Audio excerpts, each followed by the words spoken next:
దేవునికి స్తోత్రం. హల్లెలూయా. శబ్దమా గట్టిగా హల్లెలూయా. ప్రభు అయిన యేసుక్రీస్తు అతి శ్రేష్టమైన నామములో అందరికీ నా ప్రేమపూర్వకమైన వందనాలు. అందరికీ వందనాలు. బాగున్నారా? గడిచిన వారం నుండి ఇంతవరకు ఈ వారం వరకు ప్రభు తన ఆరోగ్యకరమైన రెక్కల నీడలో మన కుటుంబాలన్నిటినీ భద్రపరిచి అనుక్షణం మనల్ని కనుపాప వలె కాపాడుకుంటూ ఆయన రెక్కల చాటున భద్రపరిచి మన ప్రభు మనల్ని నడిపించి ఉన్నాడు.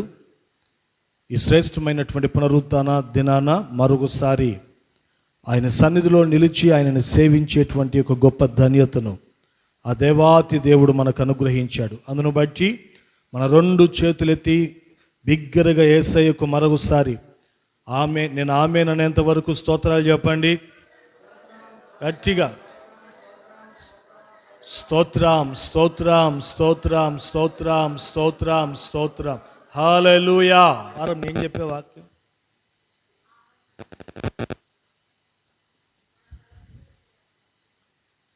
టైటిల్, సబ్జెక్ట్ ఏంటి అంటే టైటిల్ దేని గురించి చెప్పా?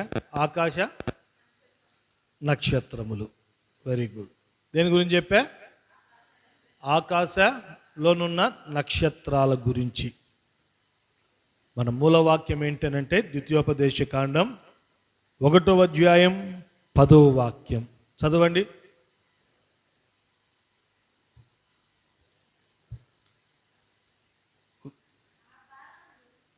ద్వితీయోపదేశ కాండం 1వ అధ్యాయం 10వ వాక్యం. మీ దేవుడైన యెహోవా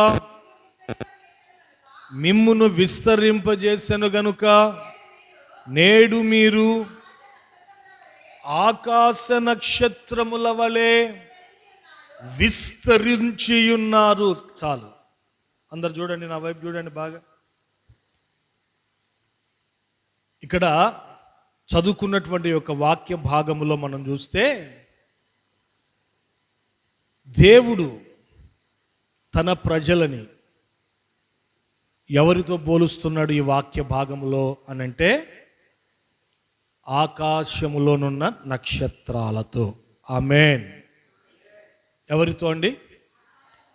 దేవుని బిడలను, ఆయన పిల్లలను, ఆయన ప్రజలైనటువంటి ఇశ్రాయేలీయులను, దేవుని స్వకీయ సాంపత్యమును ఈ వాక్య భాగంలో మనం చూచినట్లయితే దేవుడు ఎవరితో పోలుస్తున్నారు అనంటే దైవజనుడైనటువంటి మోషే గారు ఇశ్రాయేలులతో ఈ మాటలు అంటున్నారు. ఏమనంటే, మీ దేవుడైన యెహోవా మిమ్మును విస్తరింపజేసెను గనుక నేడు మీరు ఆకాశ నక్షత్రముల వలె విస్తరించి ఉన్నారు అని అంటున్నారు. అంటే ఈ వాక్య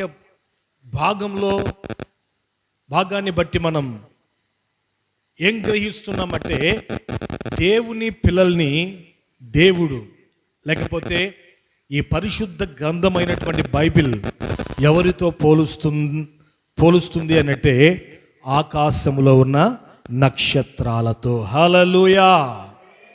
హల్లెలూయా. ఎందుకని ఆకాశంలోనున్న నక్షత్రాలతో దేవుని బిడల్ని దేవుడు పోలుస్తున్నాడు, బైబిల్ పోలుస్తుంది? దానికి గల కారణం ఏంటి అనంటే దేవుని యొక్క ప్రణాళిక, దేవుని యొక్క ఆలోచన ఆయన పిల్లల పట్ల ఏమై ఉన్నది అనంటే, ఎందుకని ప్రభు ఎన్నో ఉన్నాయి ఈ లోకములో, వేటితోనైనా పోల్చొచ్చు ఆయన బిడల్ని, మనుషుల్ని.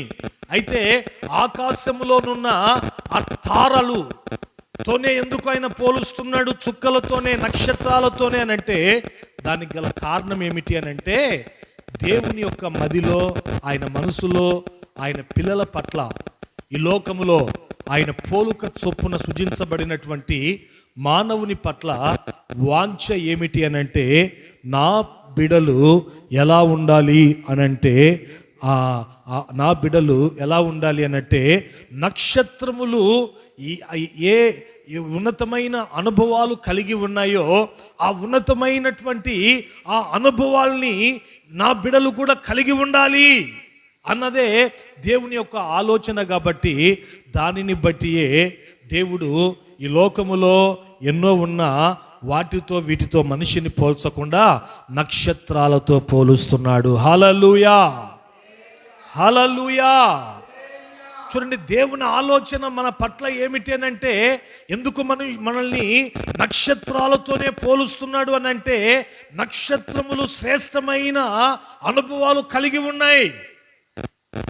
దేవుని సృష్టిలో అద్భుతమైన సృష్టి అది ఏదైనా ఉందా అంటే నక్షత్రం అని చెప్పుకోవచ్చు. నక్షత్రములో దేవుడు శ్రేష్టమైనటువంటి అనుభవాల్ని ఉంచాడు. దేవుని బిడ్డలారా, ఆ శ్రేష్టమైనటువంటి ఆ యొక్క నక్షత్రములు కలిగి ఉన్నటువంటి ఆ యొక్క సుగుణములనే మన జీవితంలో మన బ్రతుకుల్లో మనము కూడా కలిగి ఉండాలి అని చెప్పి దేవుడు మానవుణ్ణి మంటి వంటి మనిషిని నక్షత్రాలతో పోలుస్తున్నాడు. ఆమేన్, హల్లెలూయా. ఏంటి నక్షత్రములు కలిగి ఉన్న లక్షణాలు అని అంటే, గత వారం నేను ఒకటి చెప్పా. ఒకవేళ పోయిన ఆదివారం రానటువంటి వాళ్ళు ఎవరైనా ఉంటే నా యూట్యూబ్ ఛానల్లో మెసేజ్ ఉంది, పాస్టర్ అక్షయ్ నంద్యాల్ అని కొడితే వస్తుంది. మీరు వినండి. దాంట్లో ఎన్నో లోతైనటువంటి విషయాలు పరిశుద్ధాత్మ దేవుడు సంఘముతో మాట్లాడడం జరిగింది. దేవుని బిడ్డలారా, ఎందుకు ఆయన నక్షత్రముతో మానవుని పోల్చాడంటే, నక్షత్రములు కలిగి ఉన్న ఆ యొక్క శ్రేష్టమైన గుణగణాలని మనం కలిగి ఉండాలని మొట్టమొదటిగా నక్షత్రము కలిగి ఉన్న మొదటి లక్షణం ఏంటి అని అంటే, మనం పోయిన వారం విన్నాం. ఏంటి అని అంటే, యెషయా ప్రవచన గ్రంథం 55వ అధ్యాయం యోబు గ్రంథం 22వ అధ్యాయం 12వ వాక్యాన్ని మనం ధ్యానించాం. ఆ 12వ వాక్యాన్ని మనం ధ్యానించాం. నక్షత్రములు ఎక్కడున్నాయని యోబు భక్తుడు అంటాడంటే, నక్షత్రములట వాటిని ఎక్కడ ఉంచాడంటే, చదువుతారు చూడండి. దేవుడు ఆకాశమంతా మహోన్నతుడు కాడా, నక్షత్రముల ఔన్నత్యమును చూడుము, అవి ఎంతో పైగానున్నవి. చూడండి, నక్షత్రములకి ఉన్న మొట్టమొదటి లక్షణం ఏమిటి అని అంటే, దేవుని బిడ్డలారా, ఆ శ్రేష్టమైన గుణగణం ఏమిటి అని అంటే, యోబు భక్తుడు అంటున్నాడు, దేవుడట నక్షత్రాలను ఎక్కడ పెట్టాడు అని అంటే, వాటి ఔన్నత్యమును మీరు చూచితిరా, అవి ఎంతో ఎత్తుగా పైగా నున్నవి. అంటే దాని అర్థం ఏంటంటే, దేవుని కోరిక నక్షత్రాలు ఎంత ఎత్తుగా ఉన్నాయో అలాగనే మన తలంపులు కూడా ఎలా ఉండాలని విన్నాం పోయిన వారం. చెప్పండి, పోయిన వారం కొంతమంది రాలి, అందుకే దాన్ని ఏం చేస్తున్నానంటే మళ్ళీ చెప్తున్నా. మన తలంపులు కూడా ఎలా ఉండాలని చెప్పాను. ఏమా గుర్రమ్మ, ఎలా ఉండాలని చెప్పాను? ఎత్తుగా ఉండాలి. ఏంటి? మన ఆలోచనలు ఎత్తుగా ఉండాలి. ఆలోచనలు ఎత్తుగా ఉన్నటువంటి వారు ఎలా ఉంటారు అని అంటే, వారు పైనున్న వాటినే వెతుకుతారు కానీ భూ సంబంధమైన వాటి మీద. ఇందాక నేను చెప్పా కదా, 17వ తారీఖు ప్రార్థనకి రావాలంటే కొంతమంది చెప్తున్న మాట, మేమైతే రాగలుగుతాం పెద్దోళ్ళం కాబట్టి, పిల్లల్ని పెట్టుకొని రాత్రులలో చలికి రాలేరు అని అంటున్నారు. చూసావా? ఇవే తలంపులు. ఏ తలంపులండి? అది అంటే మీ తలంపులు ఇంకా ఏం చేయవల్ల? ఎత్తు చేయవల్ల. పోయిన వారం మనం ఒక వాక్యం చదువుకున్నాం. యేసుప్రభు అంటాడు, ఏమంటాడు? ఏమి తిందుమా, ఏమి త్రాగుదుమా, ఏం ధరించుకుందుమా. కిస్మిస్ కదా తీసుకున్నాము బట్టలు. మీరు కాదులేండి, కొంతమంది ఉంటారు. ఎట్లా చెప్పమంటారా? పక్క పిన్నుల దగ్గర నుంచి కాళ్ళ చెప్పుల వరకు ఏం కావాలా వీళ్ళకి? చెప్పాక గట్టిగా ఏం కాదులే. ఏం కావాలా? మ్యాచింగ్. ఏం కావాలా? అది. ఏం తిందుమా, ఏం త్రాగుదుమా, ఏం ధరించుకుందామా, వీటిని గూర్చి మనం ఆలోచన చేస్తున్నాం అనుకోండి, నీ తలంపులు ఎక్కడున్నాయని అర్థం. ఇంకా భూ సంబంధమైనవిగా కిందికే ఉన్నాయి, కానీ తలంపులు పైకి ఎత్తబడినటువంటి వాళ్ళ బ్రతుకులు, వాళ్ళ జీవితాలు ఎలా ఉంటాయి అని అంటే, వారు ఈ భూ సంబంధమైన వాటిపైన మనసు పెట్టరు.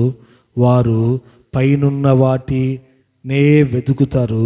పైనున్న వాటిని వెతికేటువంటి వారే ఎవరు అనంటే, తలంపులు పైకి నక్షత్రముల వలె ఎత్తు చేయబడిన వారు. ఆమేన్, ఆమేన్. ఉన్నప్పుడు పిల్లవాని వలె ప్రవర్తించాను, యోచించాను. అయితే పెద్దవాడనైనప్పుడు పిల్లవాని చేష్టలు మానేసి పెద్దవాని వలె ఆలోచన చేయడం ప్రారంభించాను. ఆమేన్. పెద్దవాని వలె ప్రవర్తించడం ప్రారంభించాను. ఆరాధనకు వచ్చే విషయంలో సాకులు చెప్తున్నావు అనుకో, ఇంకా నీలో పిల్ల చేష్టాలు చెప్పండి పోలేదు. పిల్లవాని వలె యోచన చేస్తున్నావు, పెద్దవాని వలె నువ్వు ప్రవర్తించట్లా. మన తలంపులు నక్షత్రముల వలె పైకి ఎత్తబడును గాక. గట్టి చెప్పాలా? హల్లెలూయా, హల్లెలూయా. చూడండి, నక్షత్రములను గురించి ఒక 3 విషయాలు, వీటిని గురించి 3 విషయాలు. ఈ సీజన్ అంతా క్రిస్మస్ సీజన్ కాబట్టి క్రిస్మస్ సందేశాలే బోధింపబడతాయి. ఆమేన్. మరొక అనుభవం నక్షత్రములలో నుంచి మనం నేర్చుకుందాం. క్రిస్మస్ రోజు కూడా ఒక మంచి సందేశం సిద్ధపడతా ఉన్నాను దేవుని బిడ్డలారా. అందరూ సకాలానికి రండి. మరొక అనుభవం ఆదికాండం 15వ అధ్యాయం. ఆదికాండం 15వ అధ్యాయం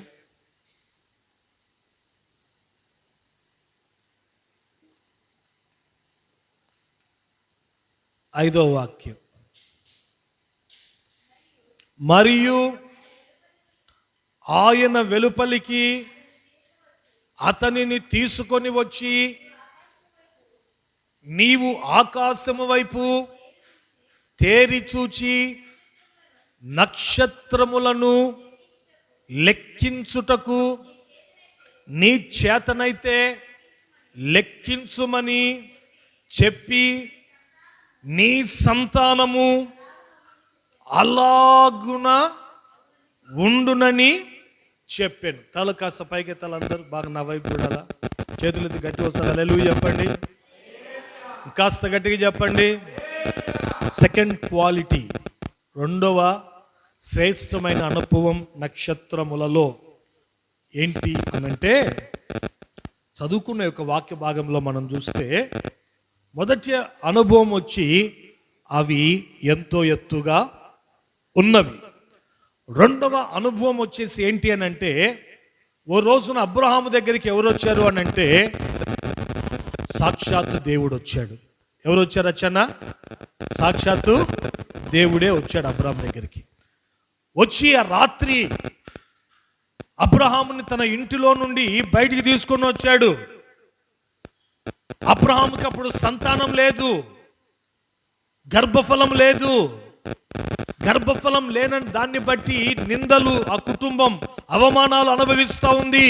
అయ్యో, ఇదిగో ఆస్తిపాస్తులు ఉన్నాయి, నా ఇంటనున్నటువంటి పెద్ద దాసుడే ఈ యావత్ ఆస్తిపాస్తులకు వారసుడవుతాడా ఏంటి అని చెప్పి బాధపడుతున్నటువంటి ఆ యొక్క సందర్భంలో దేవుడు అబ్రహాం దగ్గరికి వచ్చి ఆ రాత్రి అతనిని తన ఇంటిలో నుంచి బయటికి తీసుకొని వచ్చి, తల పైకెత్తు అబ్రహాము, తల పైకెత్తి ఆకాశ మండలంలో ఉన్నటువంటి ఆ యొక్క నక్షత్రాలని నీవు చూడు.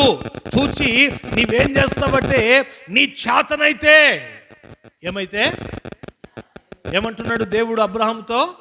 నీ చేతనైతే ఆ నక్షత్రములను నీవు లెక్క చూడు, నీవు లెక్కబెట్టు అనంటే, ఈ అబ్రహాం ఏమంటాడో తెలుసా? ఈ అబ్రహాం ఏమంటాడంటే, అయ్యా, నక్షత్రములను నేను ఏమైనా లెక్క పెట్టగలుగుతానా? How is it is possible? అది ఎట్లా సాధ్యమవుతుంది?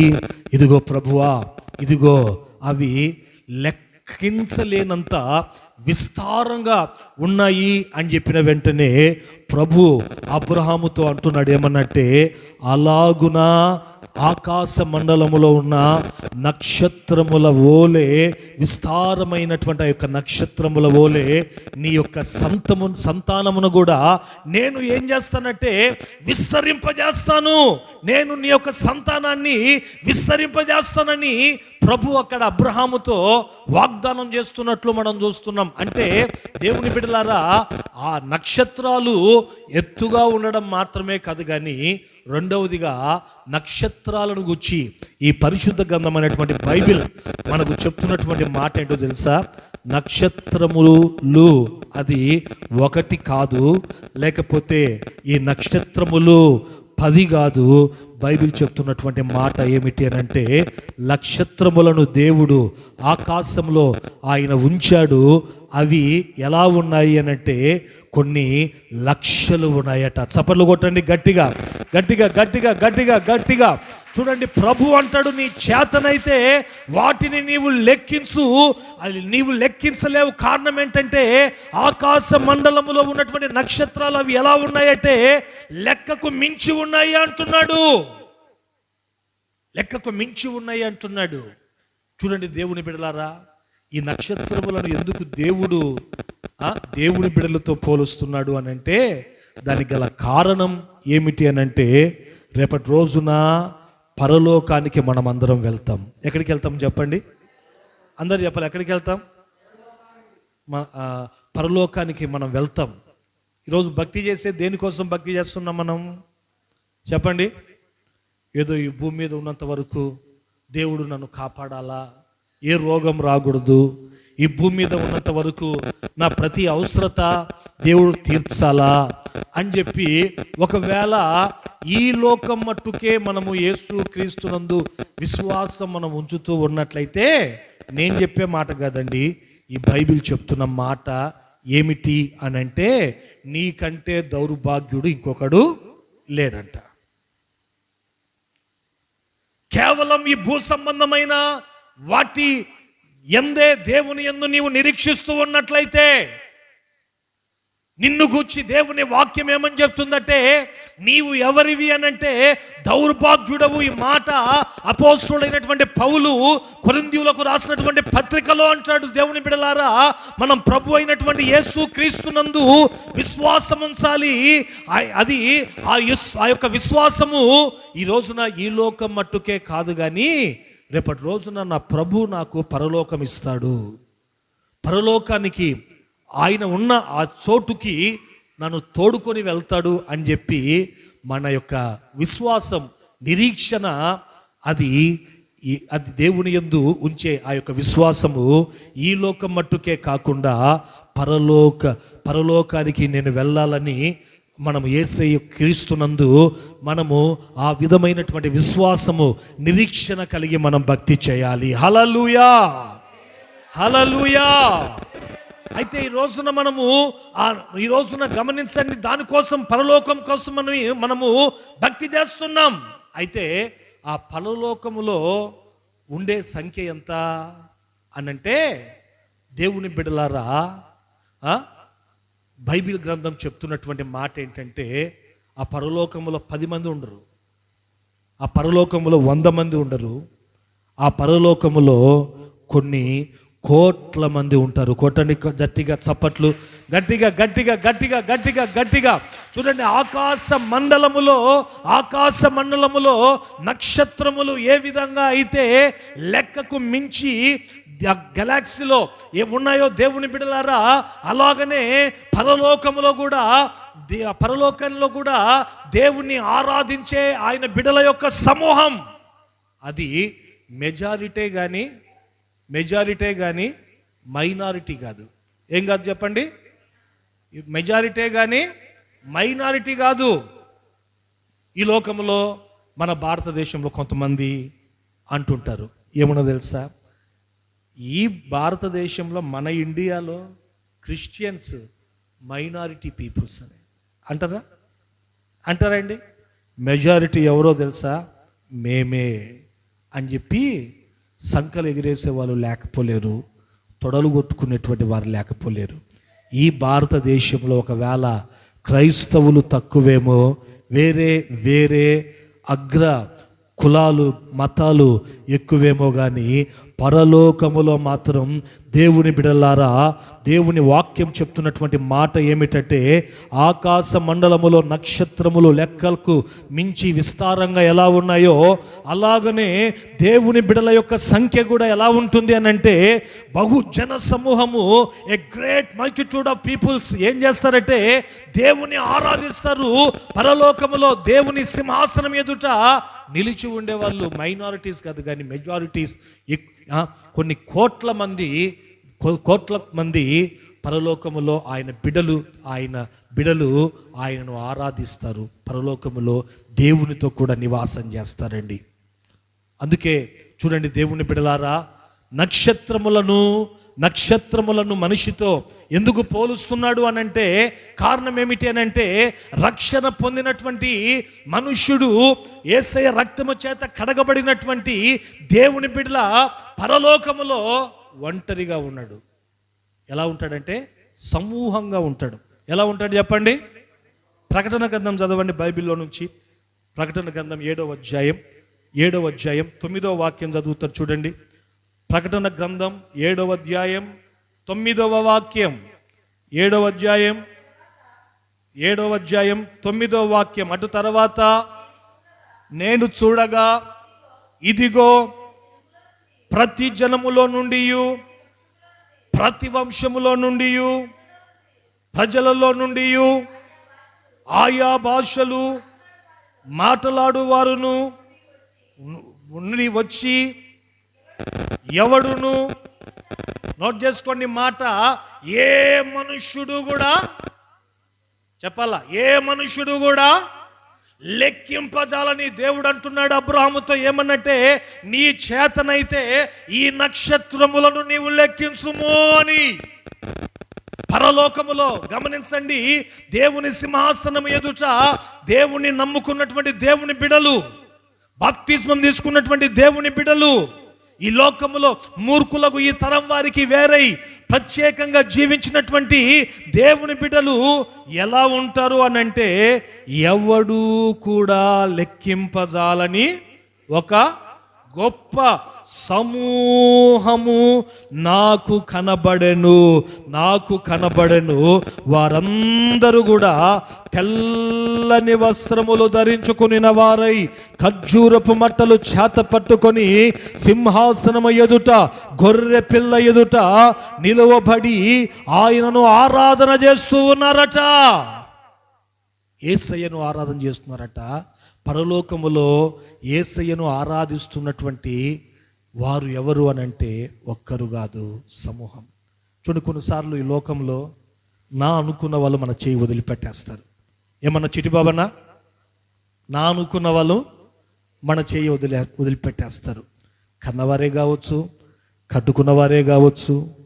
దేవుని బిడ్డలారా, ఇంట్లోనే ఉంటుంటారు కానీ వాళ్ళ ప్రవర్తన ఎలా ఉంటుందంటే మనల్ని ఒంటరిని చేసినట్లుగా ఉంటుంది.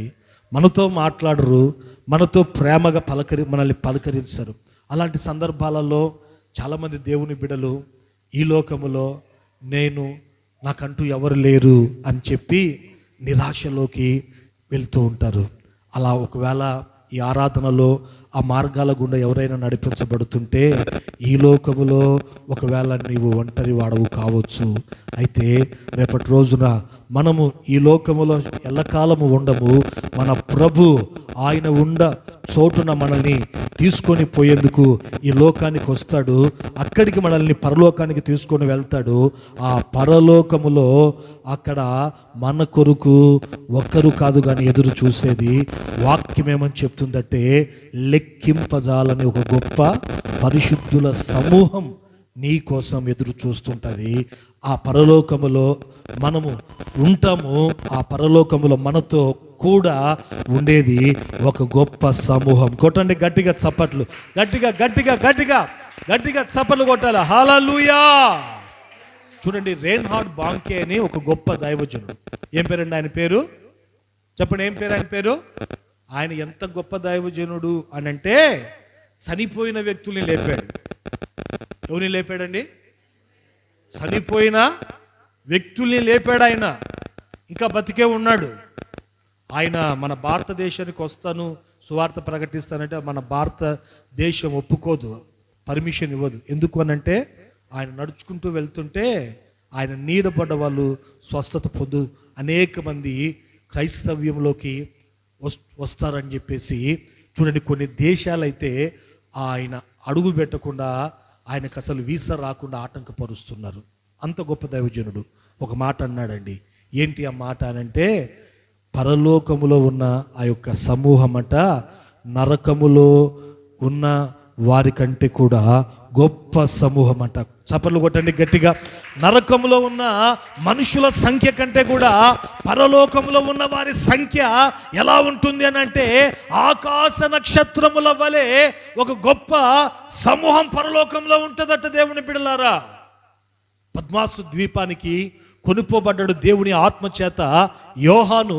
చూడండి, యోహానుకి దేవుడు పరలోకాన్ని చూపించాడు.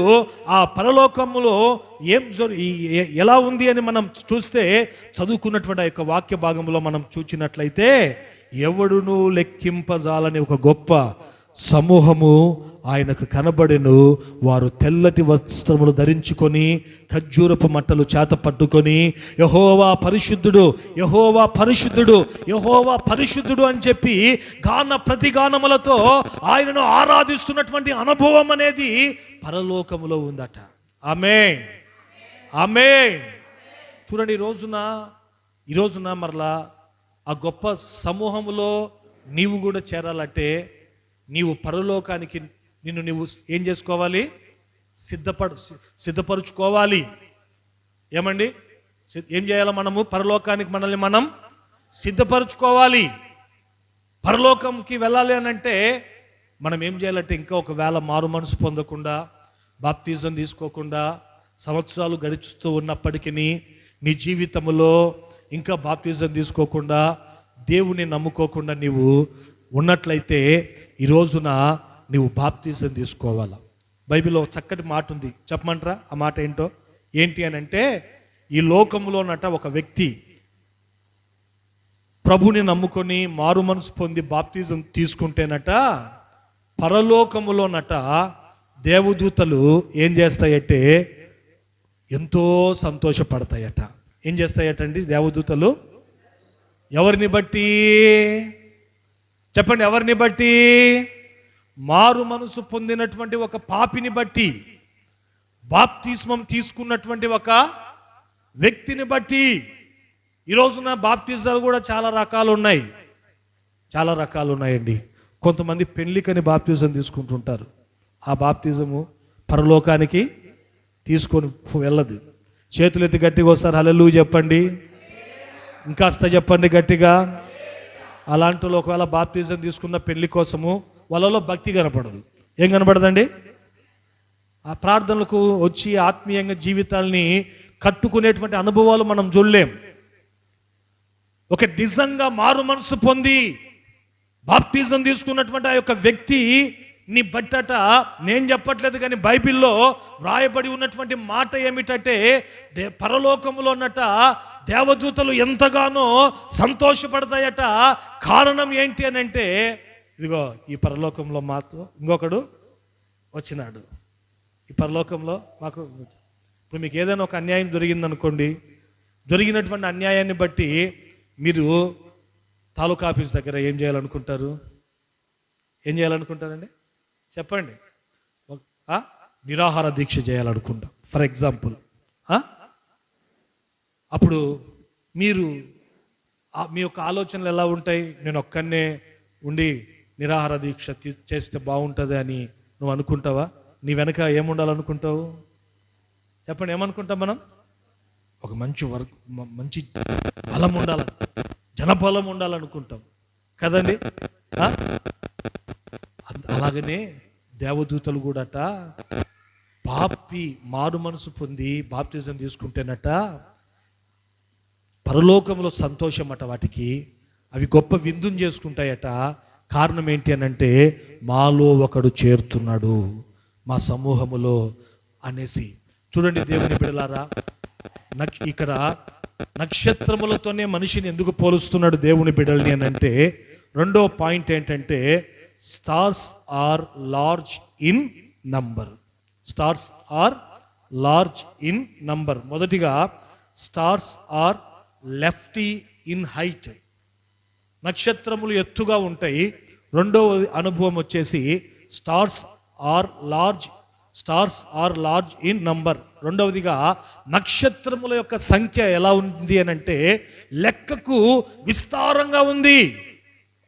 పరలోకంలో కూడా దేవుని బిడ్డల సంఖ్య ఎలా ఉంటుంది అని అంటే, ఎందుకు దేవుని నక్షత్రములను ఈ విధంగా దేవుని బిడ్డలతో పోలుస్తున్నారంటే, పరలోకములో దేవుని బిడ్డల సమూహము కూడా లెక్కకు విస్తారంగా ఉంటుంది. ఆమేన్, హల్లెలూయా. చూడండి, మూడవదిగా మరొక మాట చెప్తాను, మీరు నోట్ చేసుకోండి. ఏంటంటే stars are declare the love of God. ఈ యొక్క నక్షత్రములు అనేవి దేవుని యొక్క ప్రేమని వెల్లడిపరుస్తూ ఉన్నాయి. ఏం వెల్లడిపరుస్తున్నాయి చెప్పండి? ఏవి వెల్లడిపరుస్తున్నాయి? నక్షత్రములు. మొదటిగా నక్షత్రములు ఎక్కడున్నాయి? ఎత్తుగా ఉన్నాయి ఆకాశంలో. రెండవది సంఖ్య ఎక్కువగా ఉన్నాయి. మూడవది నక్షత్రములట దేవుని ప్రేమను ఏం చేస్తున్నాయట చెప్పండి? ఏం చేస్తున్నాయి? దేవుని ప్రేమను. చదవండి బైబిల్లో కీర్తనల గ్రంథం 147వ కీర్తన 4వ వాక్యం. 147వ కీర్తన 4వ వాక్యం. 4వ వాక్యం.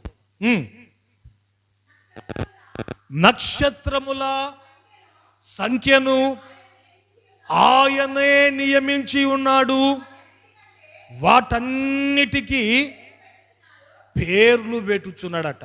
చేతులు ఎత్తి గట్టిగా ఒకసారి హల్లెలూయా చెప్పండి. చేతులు ఊపుతూ చెప్పండి గట్టిగా, ఇంకాస్త గట్టిగా చెప్పండి. నక్షత్రములు ఎక్కడున్నాయి? ఆకాశంలో ఎత్తుగా ఉన్నాయి. రెండవది వాటి సంఖ్య లెక్కింప శక్యముగానివి.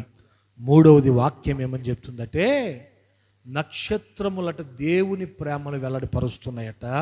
ఎలా అనంటే 147 4వ చరణంలో కీర్తనలో కీర్తనాకారుడు అంటున్నాడు, నక్షత్రములు సంఖ్యను ఆయనే ఏం చేసినాడట? నక్షత్రములను నియమించింది ఎవరు?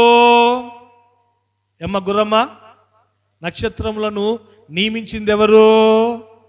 యేసయ్య. ఆకాశంలో ఎన్ని ఉండాలో, ఎన్ని నక్షత్రాలు ఉండాలో ఆ సంఖ్యను కూడా నియమించింది యేసయ్యనే.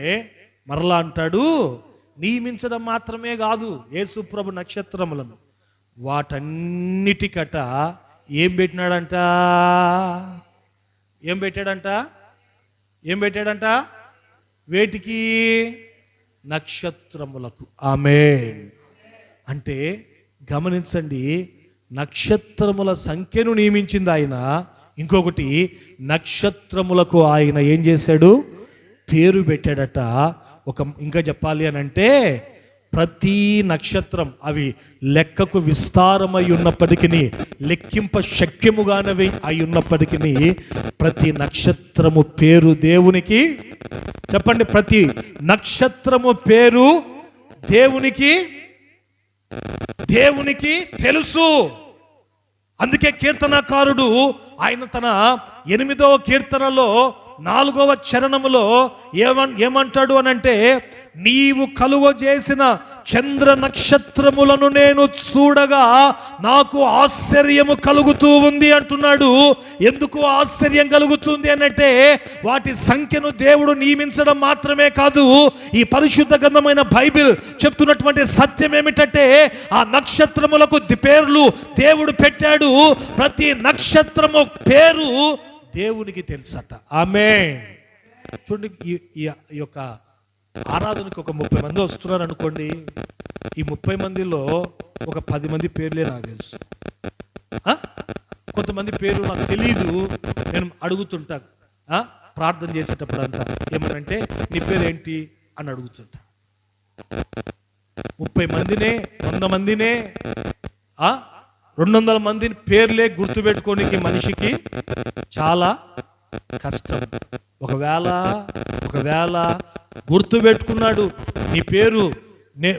నీ పేరు ఒక మనిషి సంవత్సరాలైనా కూడా గుర్తుపెట్టుకున్నాడు అని అంటే, దేవుని బిడ్డలారా, అది దేనిని సూచిస్తుంది అని అంటే అతనికి నీ మీద ఉన్నటువంటి ప్రేమను సూచిస్తుంది.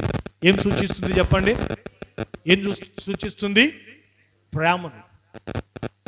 నేను 17 సంవత్సరాల తర్వాత నేను మరలా నంద్యాలకు వచ్చా, మా స్వంత ఊరికి. కొంతమంది ఏమో నాకు గుర్తున్నారండి, కొంతమంది నాకు గుర్తులేరు. ఒక రోజున ఒక అబ్బాయి నన్ను చూసి నా దగ్గరికి వచ్చాడు. నా వయసే ఉంటుంది. వచ్చి మామూలుగా బాప్టిజం తీసుకోకముందు నా పేరు ఏం పేరు అంటే దినేష్.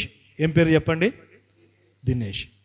నా దగ్గరికి వచ్చి, ఏ దినేష్ బాగున్నావా అన్నాడు. ఏమని, ఇంచుమించు 17 సంవత్సరాలు అయింది. కొంతమందిని అయితే గుర్తుపడుతున్నా కానీ కొంతమందిని గుర్తుపట్టలేకుండా. వెంటనే నవ్వుతూ బాగానే ఉన్నాను అని అనుకుంటూనే ఉన్నా, లోపల ఎవరు వీడు, నువ్వెవరో నాకు తెలియదు అని అంటే ఏమవుతుంది అక్కడ? అతడు ఎట్లా ఫీల్ అవుతాడు? బాధపడతాడు కదా. ఎందుకంటే అతడు నన్ను గుర్తుపట్టాడు కదా, నాకేం గుర్తు రాట్లా. కాసేపు ఉన్నాక ఎందుకులే ఈ బాధ అని చెప్పి ఓపెన్గా చెప్పేసి, ఎవరు మీరు, ఏం నాకు గుర్తు రావట్లేదు, చాలా సంవత్సరాలు అయింది కదా అంటే, వెంటనే ఆ వ్యక్తి అక్కడ లేడు. మమ్మల్ని నువ్వు ఎందుకు గుర్తు పెట్టుకుంటావులే, మీ ఇంటి వెనకనే ఉండేవాళ్ళం అని చెప్పి ముఖం మార్చుకొని వెళ్ళిపోయినాడు అంతే. చూడండి దేవుని బిడ్డలారా, అంటే ఒక వ్యక్తి పేరును మనం గుర్తుపెట్టుకున్నప్పుడు, ఒక వ్యక్తిని మనం గుర్తించినప్పుడు, దేవుని బిడ్డలారా, దాన్ని బట్టి అవతల వ్యక్తి మనల్ని ఎట్లా రిసీవ్ చేసుకుంటాడంటే, ఇదిగో నన్ను ఇంకా గుర్తుపెట్టుకున్నాడంటే ఈయనకి నా మీద ప్రేమ ఉంది అని మనల్ని ఆ విధంగా గుర్తిస్తాడు.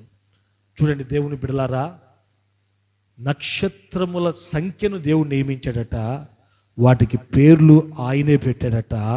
ప్రతి నక్షత్రము పేరు దేవుడు మర్చిపోలేదట. ప్రతి నక్షత్రమును ఆయన పేరు పెట్టి పిలుస్తాడట. కొట్టు గట్టిగా చప్పట్లు, గట్టిగా గట్టిగా గట్టిగా గట్టిగా గట్టిగా గట్టిగా హల్లెలూయా హల్లెలూయా. అంటే గమనించండి,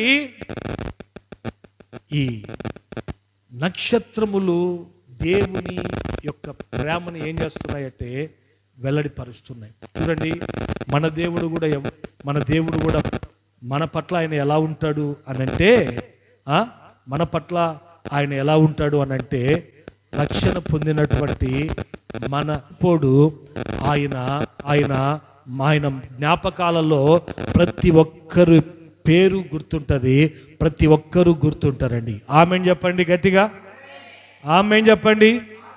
యెషయా గ్రంథం 43వ అధ్యాయం 1వ వాక్యం చదువుతారు చూడండి. యెషయా గ్రంథం 43వ అధ్యాయం 1వ వాక్యం. స్తోత్రం. 43. అయితే యాకోబు, నిన్ను సృజించిన వాడగు యెహోవా, ఇశ్రాయేలు, నిన్ను నిర్మించిన వాడు ఇలా సెలవిచ్చుచున్నాడు, నేను నిన్ను విమోచించి ఉన్నాను, భయపడకుము, పేరు పెట్టి. అంటే మన పేర్లన్నీ కూడా దేవునికి, నువ్వు అనుకుంటున్నావు నా బతికేంది, నేను చేసుకునే పని ఏంది, అసలు దేవుడికి నా పేరు ఏం తెలుస్తుందిలే అని. అర్థమవుతుందా? ఈ మందిరానికి వస్తున్న ప్రతి ఒక్కరి పేరు దేవునికి, ప్రతి ఒక్కరి పేరు దేవునికి తెలుసు. మీ పేర్లు మాత్రమే ఆయన ఎరిగి ఉన్నటువంటి వాడు కాదు, కానీ మీరు అనుభవిస్తున్న ప్రతి సమస్యలు నా దేవుడు ఎరిగి ఉన్నాడు.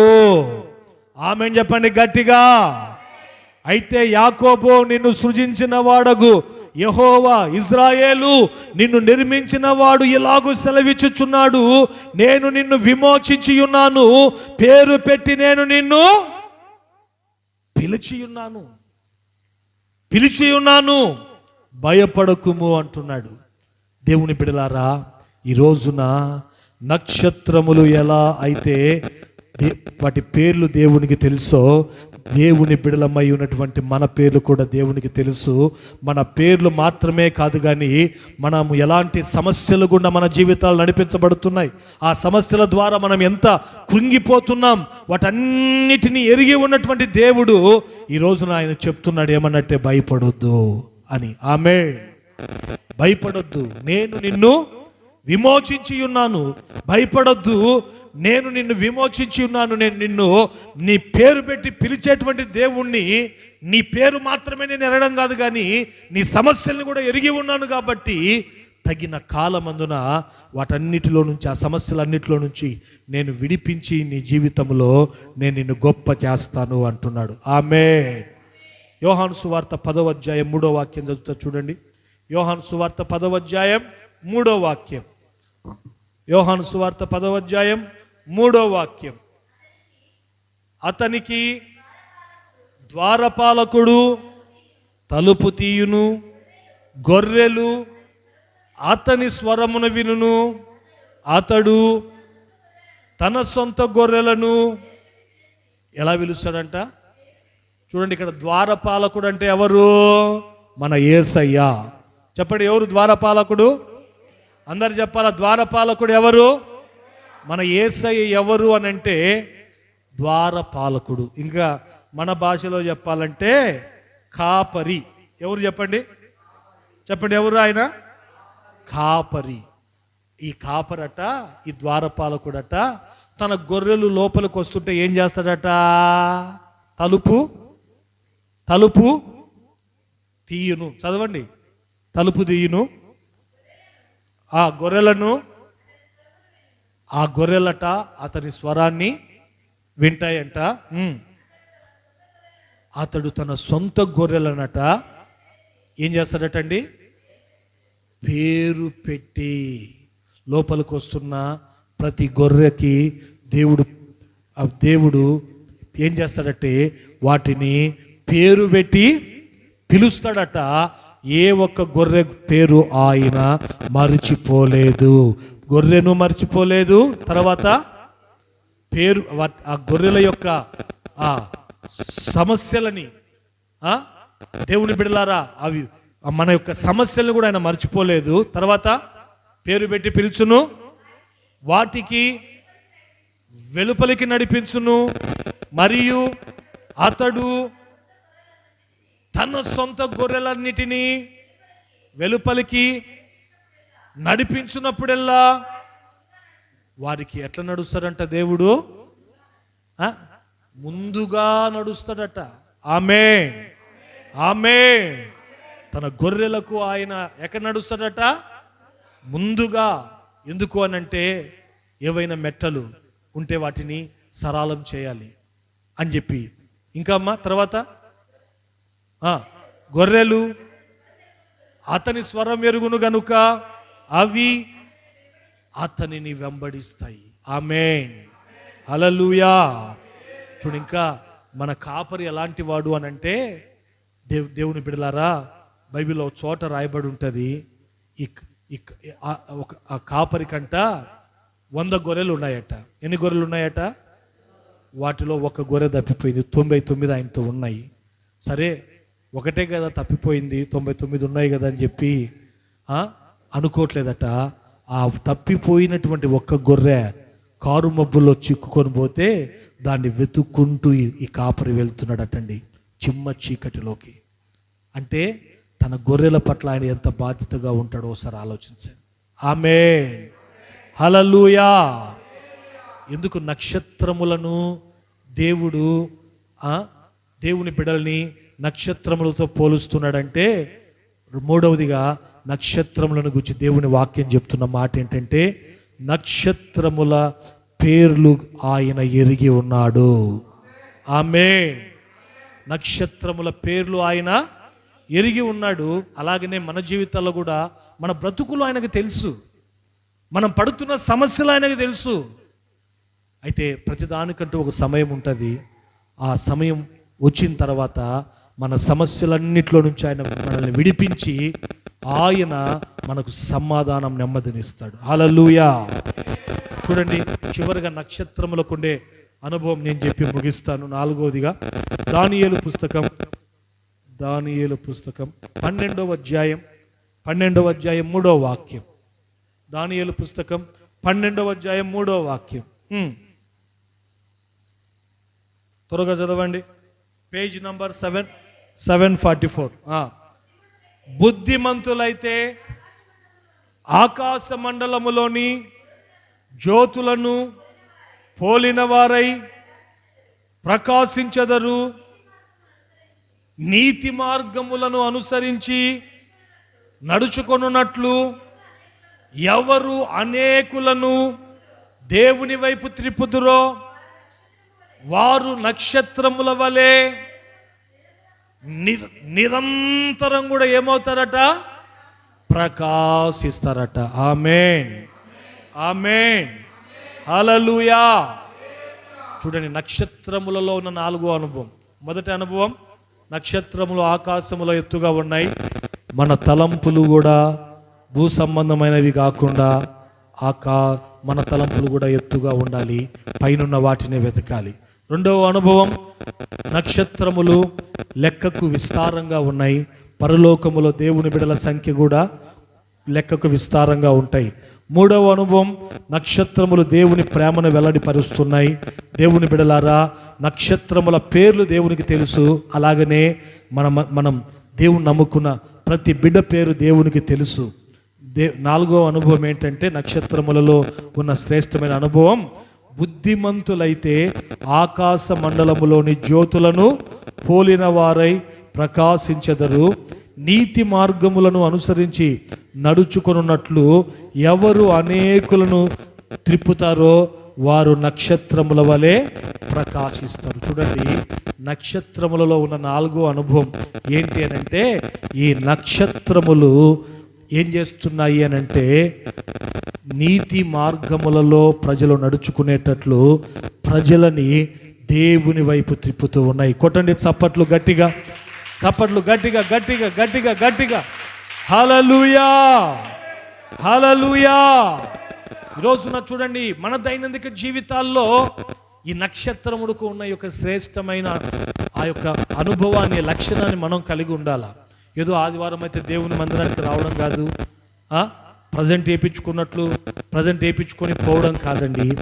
ఈరోజున చూడండి, ఈ లోకములో నువ్వైతే ఈ నీతి మార్గంలో నడిపించబడుతున్నావు.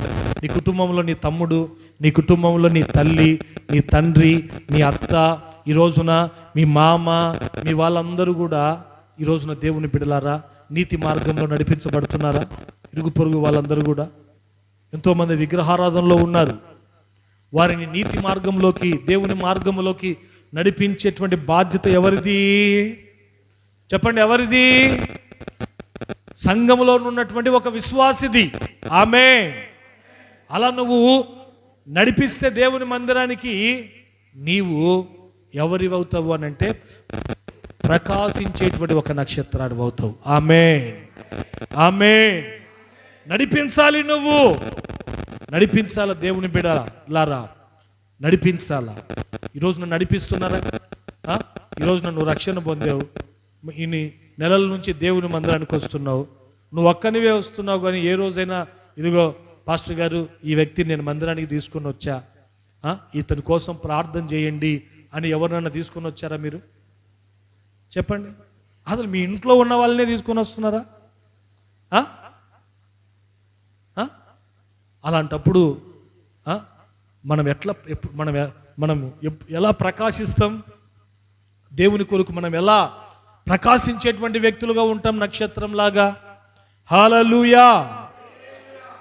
ఒక వ్యక్తిని నీతి మార్గంలో నడిపించాలంటే మన జీవితంలో 4 అనుభవాలు ఉండాలి.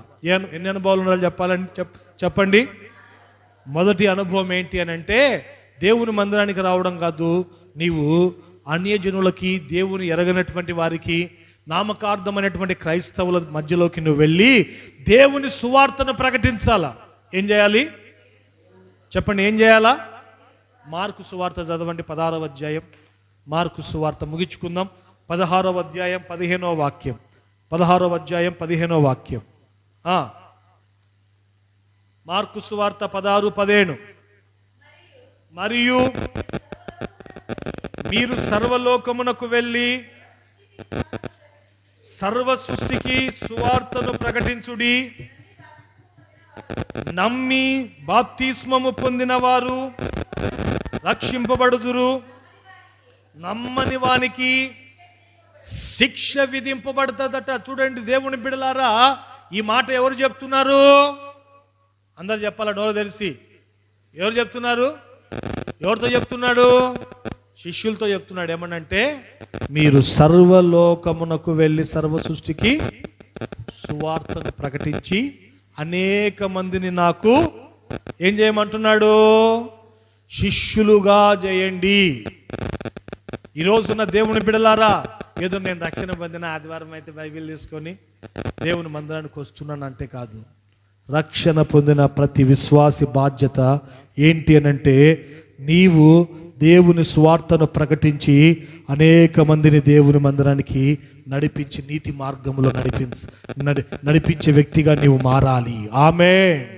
యేసయ్యకు శిష్యునిగా నీవు చేయాలి. చేస్తున్నావా?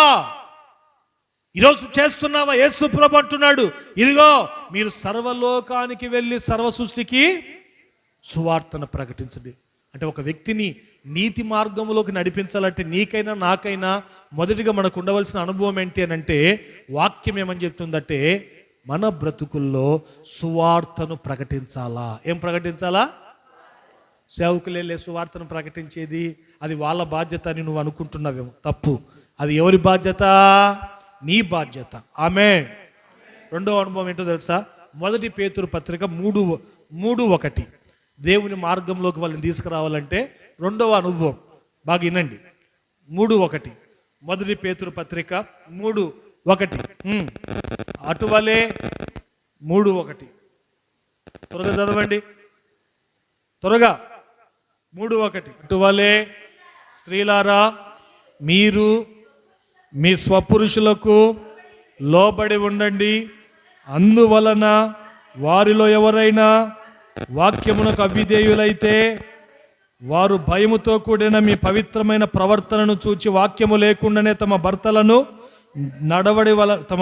భార్యల నడవడి వలన రాబట్టుకొనవచ్చును. చూడండి, ఇప్పుడు రెండవదిగా ఇతరులను మనం దేవునిలోకి రాబట్టాలి అని అంటే మొదటిగా సువార్త చెప్పాలా.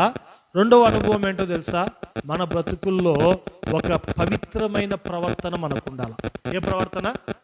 ఇప్పుడు మీ ఇంట్లో నువ్వు రక్షించబడ్డావు, మీ తమ్ముడు రక్షించబడ్డా? రక్షణ లేదు. మీ నాన్న రక్షించబడ్డా? వాళ్ళ మందిరానికి వస్తున్నారా? వాళ్ళు రాట్లా, నువ్వు ఒక్కడివే వస్తున్నావు. ఇప్పుడు దేవుని చిత్తం ఏంటి? కుటుంబంగా అంతా కూడా దేవుని మందిరంలో ఉండాలి. దావీదు ప్రార్థన ఏమంటాడు? నీ దాసుడనే నా కుటుంబం నిత్యము నీ సన్నిధిలో ఉండునట్లు దాన్ని ఆశీర్వదించు అంటాడు. అయితే నీ కుటుంబం అంతా కూడా నువ్వు దేవుని మందిరంలో ఉండాలంటే రెండవదిగా నీకు ఉండవలసిన అనుభవం ఏంటంటే వారికి వాక్యం చెప్పడం కాదు. రెండవదిగా మనకు ఉండవలసిన అనుభవం ఏంటంటే వారి మధ్యలో నీవు ఎలా ఉండాలి అని అంటే పవిత్రమైన ప్రవర్తన కలిగి నీవు ఉన్నప్పుడు నీ పవిత్రమైనటువంటి ప్రవర్తన ద్వారా వారు ఒకవేళ దేవుని వాక్యమునకు అవిధేయులుగా నడుస్తూ ఉన్నట్లయితే నీ పవిత్రమైనటువంటి ప్రవర్తన ఏం చేస్తుందంటే వారు దేవుని మార్గములో నడిపించబడేటట్లు అది వారిని రాబడుతుందట. ఆమేన్. చూడండి, ఇప్పుడు ఇక్కడ దేవుని మందిరానికి మీరు వస్తున్నారండి, మంచిది. మందిరంలో చూస్తేనేమో ఎట్లుంటున్నారు? కుందేలు పిల్లల మాదిరి ఉంటున్నారు. తెల్లగా ఎలా ఉంటున్నారండి? కుందేలు పిల్లల మాదిరి. భక్తిగా ముసుగేసుకోవడం, వాక్యం చదవడం, పాటలు పాడడం కదండి. ఏమో గుర్రమ్మ ఎలా ఉంటున్నారు? కుందేలు పిల్లల మాదిరి. ఇప్పుడు ఇక్కడ ఎట్లుంటున్నారో అట్లే ఎక్కడ ఉండాలి? మళ్ళా ఎట్లుండాలి? బయట ఉండాలా? మన ఇంట్లో కూడా ఉండాలా? ఇక్కడేమో ఏమండి కుందేలు పిల్ల మాదిరి ఉండి మన ఇంట్లో ఏమండి ఆ పిల్ల మాదిరి ఉన్నాం అనుకో. ఏ పిల్ల మాదిరి? పంది పిల్లల మాదిరి ఉన్నాం అనుకో. దేవుని బిడ్డలారా, ఇది మందిరానికి వెళ్తుంది, ఏం నేర్చుకుంటుంది? అత్తగా నేను ఒక మాట అన్నానే అనుకో, మామగా నేను ఒక మాట అన్నానే అనుకో. సరే, దేవుణ్ణి నమ్ముకున్నదైతే మౌనంగా ఉండాలి కదా. మాటకు మాట మాట్లాడుతుంది, బూతులు మాట్లాడుతుంది అని చెప్పేసి దేవుడు నమ్ముకున్నటువంటి బిడ్డలు ఇలాగనే ఉంటారేమో, ఆ మందిరంలో భక్తి నేర్పించట్లేదేమో అని చెప్పేసి చూడండి దేవుని బిడ్డలారా, నువ్వే వారికి దేవుని మందిరానికి రానికుండా ఒక ఆటంకంగా మారిపోతుంది. ఆమేన్, హల్లెలూయా. రెండవదిగా, ఇతరులు మనల్ని బట్టి దేవుని మార్గంలోకి రావాలంటే ఇతరులను నీతి మార్గంలో నడిపించే ఒక నక్షత్రముగా మనం ప్రకాశించాలంటే మనం ఉంటున్నటువంటి ఆ ప్రాంతంలో ఒక మాదిరికరమైనటువంటి జీవితం మనం చేయాలి. ఆమేన్ చెప్పండి, హల్లెలూయా. మీ పవిత్రమైనటువంటి ప్రవర్తనను బట్టి అవిధేయులైనటువంటి మీ భర్తల్ని మీరు రాబట్టుకొనవచ్చును. నీ భర్త నువ్వు చెప్పే మాటను బట్టి రాడు, దేన్ని బట్టి వస్తాడు? ఇంట్లో నీ ప్రవర్తనను బట్టి. ఆమేన్, ఆమేన్. చూడండి, ఒక మాట చెప్పి నేను ముగిస్తా. తెస్సలోని పత్రిక, 2వ తెస్సలోనియులకు రాసినటువంటి పత్రిక 3వ అధ్యాయం 1వ వాక్యం. 3వ అధ్యాయం 1వ వాక్యం. ఈ మాట పౌలు గారు ఎవరితో చెప్తున్నాడు? సంఘంతో. ఏం చెప్తున్నాడంటే, మేము సేవ చేస్తున్నాం, సువార్తను ప్రకటిస్తున్నాం, ఎంతో మూర్ఖమైనటువంటి ప్రజల మధ్యలోకి మేము వెళ్తున్నాం, కాబట్టి దేవుడు మమ్మల్ని కాపాడేటట్లు మా కొరకు. చూడండి, నీతి మార్గములో ఇతరులను నడిపించాలి అని అంటే మొదటిగా సువార్త ప్రకటించాలి, రెండవదిగా పవిత్రమైన ప్రవర్తన కలిగి జీవించాలి, మూడవదిగా ఎవరైతే దేవుని సువార్త పరిచర్య చేస్తున్న దైవ సేవకుల కొరకు ప్రార్థన చేయాలి. ఆమేన్. ఈరోజు నా మందిరానికి వస్తున్నారు, బాగానే ఉంది. మీ సేవకుని కోసం మీరు ప్రార్థన చేస్తున్నారా? కుటుంబం కోసం మీరు ప్రార్థన చేస్తున్నారా? ఏమండి, కుటుంబం కోసము సేవకుని కోసం ప్రార్థన చేస్తున్నారా? సేవ చేస్తున్న సేవకుడు కొరకు మనము ప్రార్థన చేయాలి. పౌలు అంటున్నాడు ఏమనంటే, మా కొరకు మీరు ప్రార్థన చేయండి. సువార్త పరిచర్యను, సేవా పరిచర్యను తన భుజాల మీద వేసుకొని వెళ్తున్నటువంటి సేవకుని కొరకు, అతడు చేస్తున్నటువంటి పరిచర్య కొరకు మూడవదిగా ప్రార్థన చేయాలి. ఆమేన్, ఆమేన్, హల్లెలూయా, హల్లెలూయా. చూడండి, నాలుగోది మనకు ఉండవలసిన అనుభవం ఏంటంటే, కొన్ని ప్రాంతాలకు మీరు వెళ్ళి సువార్తను ప్రకటించలేరు, అయితే దైవ సేవకులు వెళ్తుంటారు కొన్ని ప్రాంతాలకి.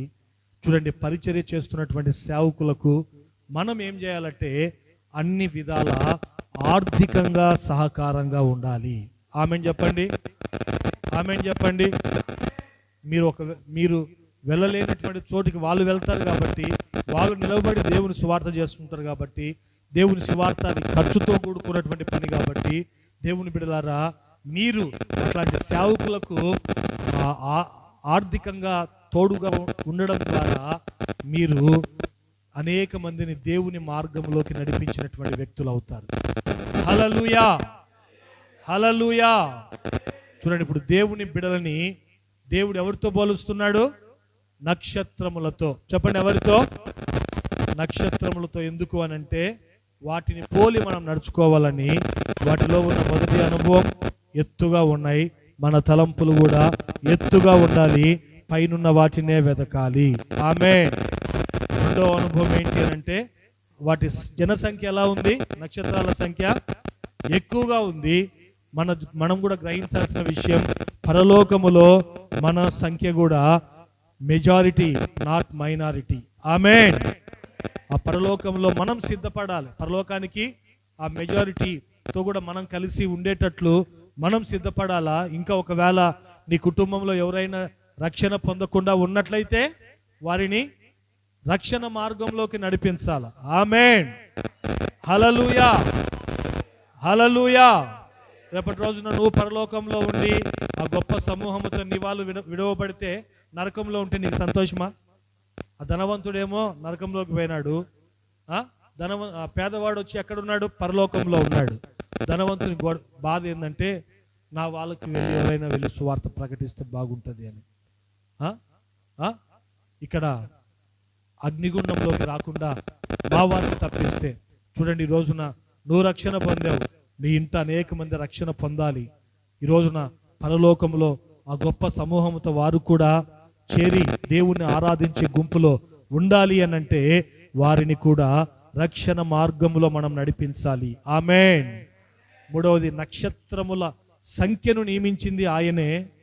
తర్వాత వాటికి పేర్లు పెట్టాడట.